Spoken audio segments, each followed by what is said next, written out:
عبد الملک بن عمیر نے جابر بن سمرہ رضی اللہ تعالیٰ عنہ سے اور انہوں نے حضرت نافع بن عتبہ رضی اللہ تعالیٰ عنہ سے روایت کی، کہا ہم رسول اللہ صلی اللہ علیہ وسلم کے ساتھ ایک غزوے میں تھے تو نبی صلی اللہ علیہ وسلم کے پاس مغرب کی طرف سے ایک قوم آئی جنہوں نے اونٹ کے کپڑے پہنے ہوئے تھے۔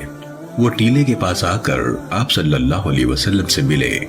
وہ لوگ کھڑے تھے جبکہ رسول اللہ صلی اللہ علیہ وسلم بیٹھے ہوئے تھے۔ انہوں نے کہا، میرے دل نے مجھ سے کہا تو بھی ان کے پاس چل اور ان کے اور آپ صلی اللہ علیہ وسلم کے درمیان کھڑا ہو جا، کہیں وہ آپ صلی اللہ علیہ وسلم پر دھوکے سے حملہ نہ کر دیں۔ پھر میں نے دل میں کہا شاید آپ ان سے کوئی راز کی بات کر رہے ہوں۔ بہرحال میں ان کے پاس گیا اور ان کے اور آپ کے درمیان کھڑا ہو گیا۔ میں نے آپ سے سن کر 4 باتیں یاد کر لیں جو میں اپنے ہاتھ کی انگلیوں پر شمار کرتا ہوں۔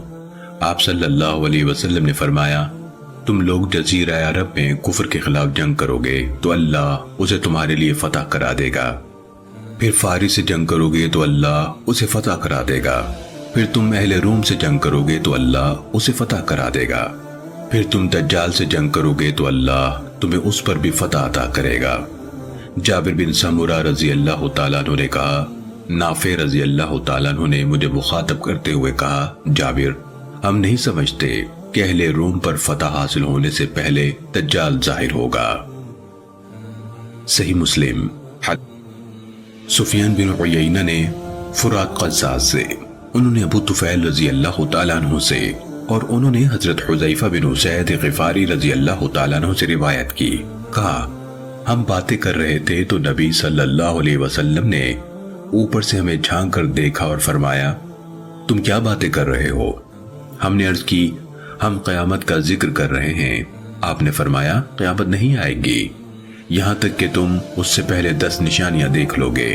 آپ نے دھوئیں کے نمودار ہونے، دجال، دابت الارض یعنی زمین سے نمودار ہونے والے عجیب الخلقت جانور، سورج کے مغرب سے طلوع ہونے، عیسیٰ ابن مریم کے نزول، یاجوج ماجوج، 3 جگہ زمین کا دھسنا، ایک مشرق میں، دوسرا مغرب میں اور تیسرا جزیرہ عرب میں، اور آخر میں وہ آگ ہوگی جو یمن سے نکلے گی اور لوگوں کو ان کے میدان محشر کی طرف دھکیلے گی۔